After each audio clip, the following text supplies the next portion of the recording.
Nanovarafitra ny antoko politika avy tao amin'ny firenena tao aorianan'ny fivoriam-be tsy ara-potoanan'izany antoko izany sy ireo mpikambana ao aminy. Manomboka izao dia mitaky ny fanafainganana ny famoahana ny didim-panjakana amin'ny fanatanterahana ny lalàna momba ny sata mifehy ny antoko mpanohitra ity antoko politika ity araka izao fanazavana izao.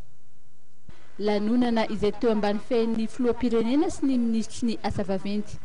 Ny voalohany dia ny faha-enimpolo taonan'ny orinasa LNTPB ka nanorotsoritra ny tantaran'izany toerana izany sy ny asa vita ny tale jeneraly. Raha momba ny lalana lolalovana dia tamin'ny taona 1950 raha mbola zanatany frantsay Madagasikara dia noforonina ny cellule de CDSO de matériaux tao amin'ny direction des infrastructures de l'aéronautique de l'urbanisme ka teto amin'ny parc atelier teto Alarby no nasinazy.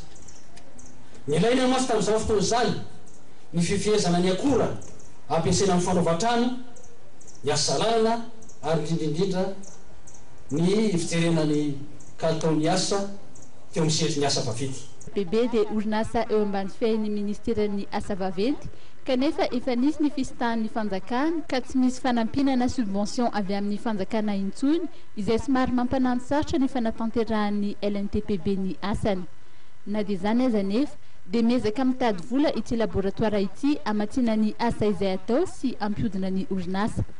Manana ny traikefa rehetra ijerena ny kalitaon'ny asany LNTPB, jerena raha manara-penitra ny lalana, ny tetezana, ny foto-drafitrasa toy ny seranam-piaramanidina sy ny seranatsambo raha tsy laza afa-tsy ireo.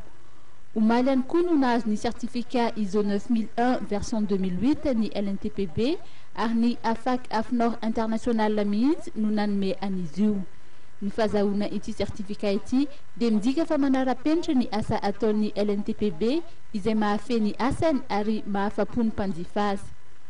Mpiasa 420 ihany koa no nahazo ny maribolonay pirenena ary nankalazaina ihany koa ny 520 taona ny mutuelle du personnel.